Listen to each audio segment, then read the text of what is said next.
Mesdames, Messieurs, bonsoir et bienvenue à cette édition d'information.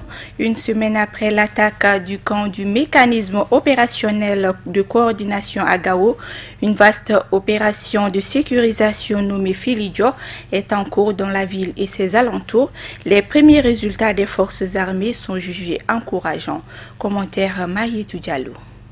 L'opération Filidjo ou encore coup de filet a été lancée à Gao par les forces de sécurité maliennes en coordination avec la force française Barkhane et la mission des Nations Unies. Des sources sécuritaires maliennes et françaises impliquées dans cette opération font état d'une dizaine d'arrestations. Il s'agirait de personnes liées à l'attaque du camp militaire de Gao le 18 janvier dernier et revendiquée par le groupe terroriste Al-Mourabitoun. Les premiers éléments de l'interrogatoire confirment que ces personnes auraient joué un rôle d'accueil ou de planification. D'autres suspects sont actuellement recherchés. Les fouilles de maisons et de bureaux sont effectuées dans la ville de Gao, souvent menées de nuit. Elles ont permis de découvrir des armes, notamment des mitrailleuses à monter sur des véhicules ainsi que du matériel informatique, des carnets et des téléphones qui sont en cours d'exploitation. Ces perquisitions ont pu avoir lieu grâce à des informations confiées par des habitants de la ville. Outre ces opérations ponctuelles, des patrouilles sont menées à la fois à l'intérieur et à l'extérieur de la ville, notamment au point d'entrée et de sortie de Gao, mais également en périphérie. La population de la ville de Gao est satisfaite de l'opération Filidjo. Selon des notabilités locales, la coordination des patrouilles des forces armées maliennes, des Nations Unies et de Barkhane va certainement rétablir la stabilité à l'intérieur de la ville et ses environs.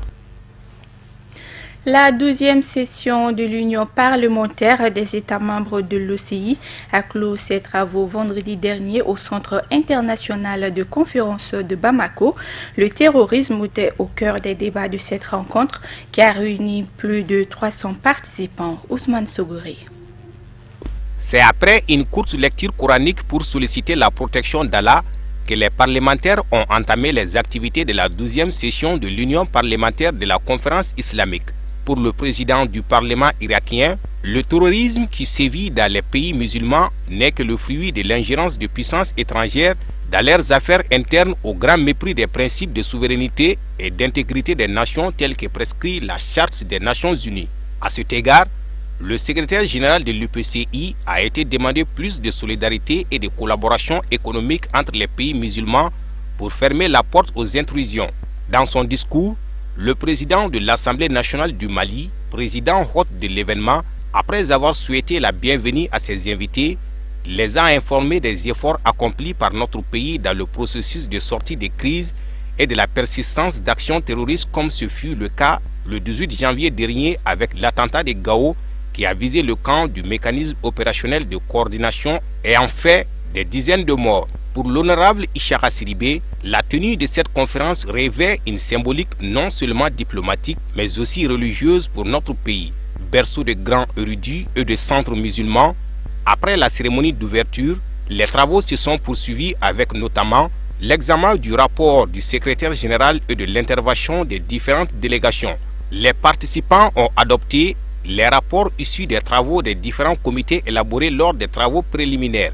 Cette 12e session de l'UPCI a été sanctionnée par une déclaration finale dite de Bamako, dans laquelle les dirigeants de l'UPCI se sont prononcés sur les préoccupations exprimées lors des travaux. L'Union s'inquiète de la montée du terrorisme et demande à ses adhérents plus de détermination et d'action concrète pour le combattre.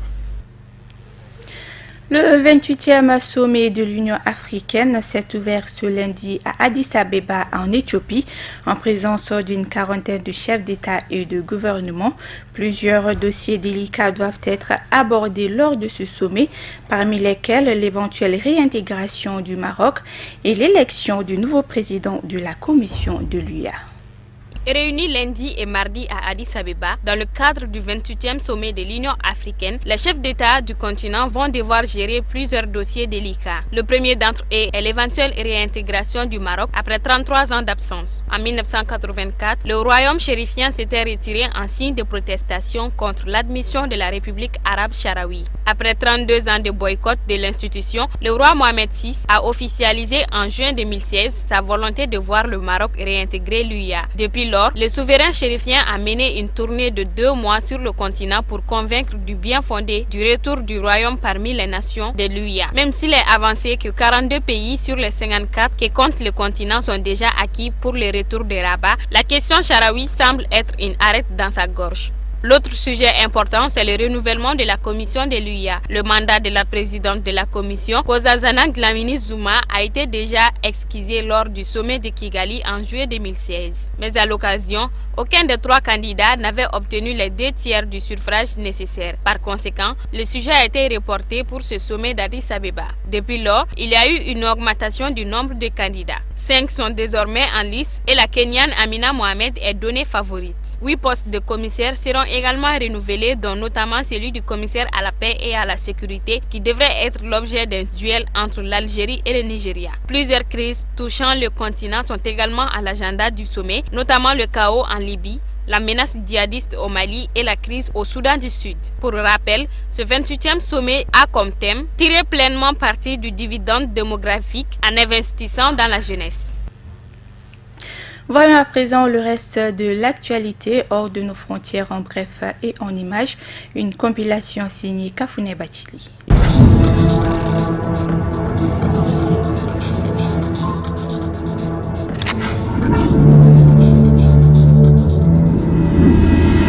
L'ancien directeur des prisons gambiennes, le colonel Boura Koley, a été arrêté vendredi au poste frontalier d'Impact dans le sud de la Gambie. Il tentait de se rendre en Guinée-Bissau d'après un communiqué de la police gambienne. L'ancien patron des prisons gambiennes a été remis aux soldats sénégalais. Présenté comme un homme de confiance de l'ancien président, le colonel Boura Koley a d'abord dirigé la base militaire de Kanilaï, le village de Djamé, avant d'être nommé directeur des prisons. Il est soupçonné par les ONG de défense des droits de l'homme d'être l'un des principaux artisans du système de terreur, avec notamment la banalisation des morts en détention, des disparitions forcées et de la torture.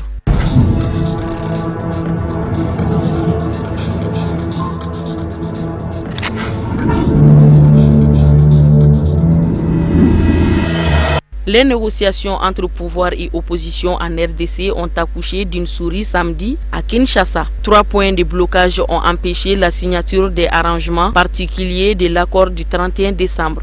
Selon le président de la conférence épiscopale nationale du Congo, qui assure la médiation, les partis ne s'entendent pas sur le mode de désignation du Premier ministre. Le rôle de la CNCO pendant la transition et l'attribution des ministères face au blocage de la CNCO a suspendu la plénière et demandé à rencontrer le président Kabila. Les partis ont une semaine pour trouver un accord.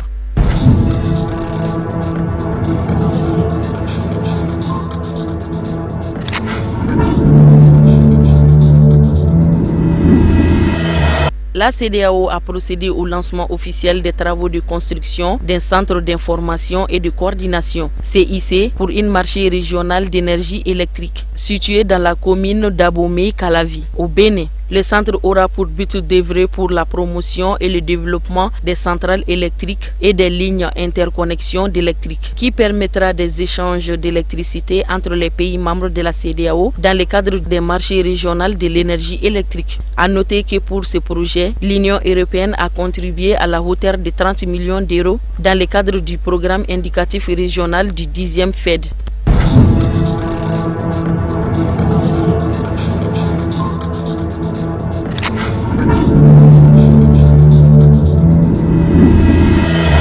Le Burundi a décidé de dire non à l'Europe à sa manière. Le gouvernement a organisé samedi un peu partout dans le pays des manifestations contre le Parlement européen qui a appelé le Conseil de sécurité de l'ONU et la Cour pénale internationale à enquêter sur la crise déchirant le pays depuis avril 2015. Le Burundi est plongé dans une grave crise émaillée de violences qui ont fait plus de 500 morts depuis que le président Pierre Nkurunziza a annoncé en avril 2015 sa candidature à un 3e mandat avant d'être réélu en juillet. Le Burundi est sous sanction de l'Union européenne dont l'objectif est de pousser le gouvernement à engager un dialogue avec son opposition en vue d'une sortie de crise, ce qu'il a toujours refusé jusque-là.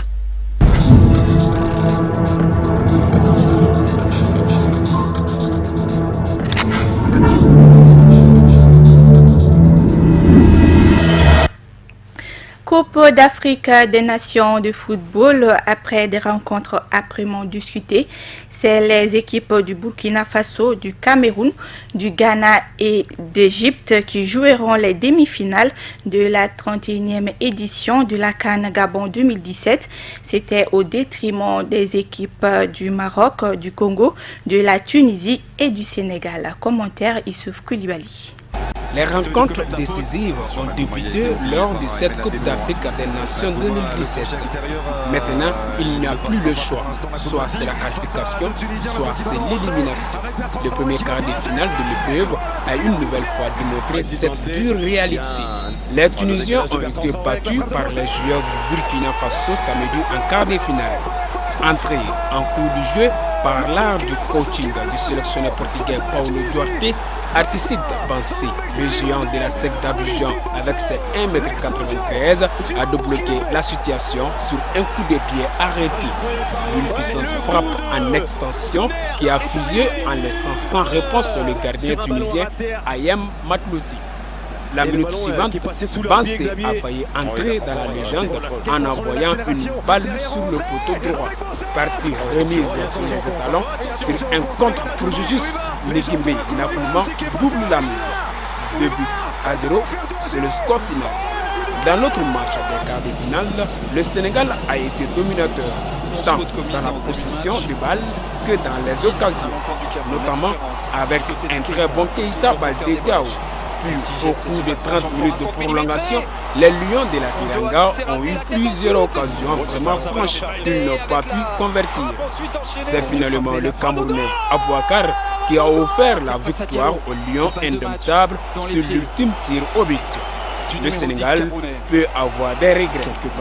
Le Cameroun et son gardien Fabrice Ondoa ont senti qu'ils pouvaient résister jusqu'au bout.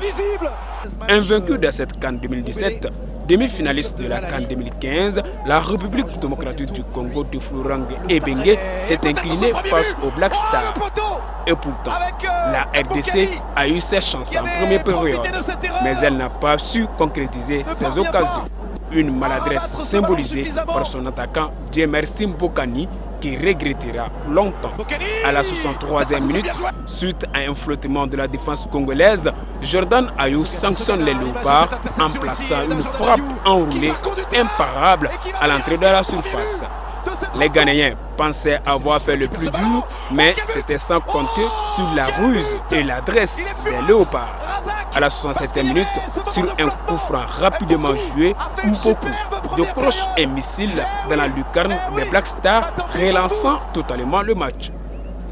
À la 78e minute, Christian Assou se fondre dans la surface congolaise après un accrochage avec l'Omélisa.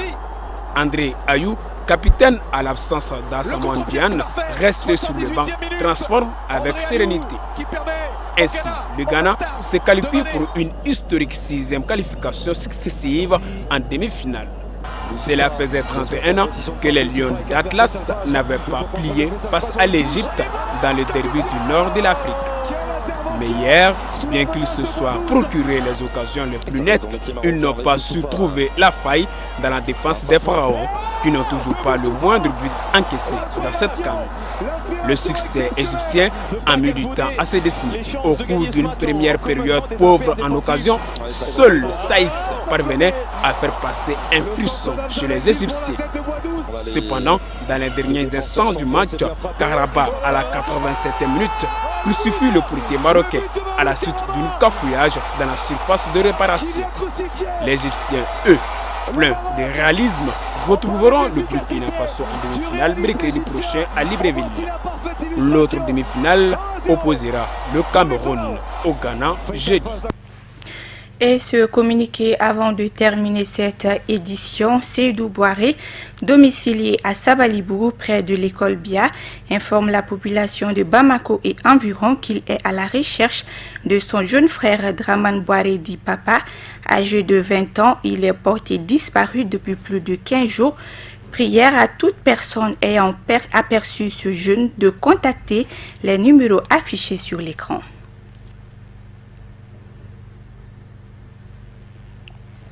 Voilà, fin de cette édition. Merci de votre fidélité. Excellente suite de programme.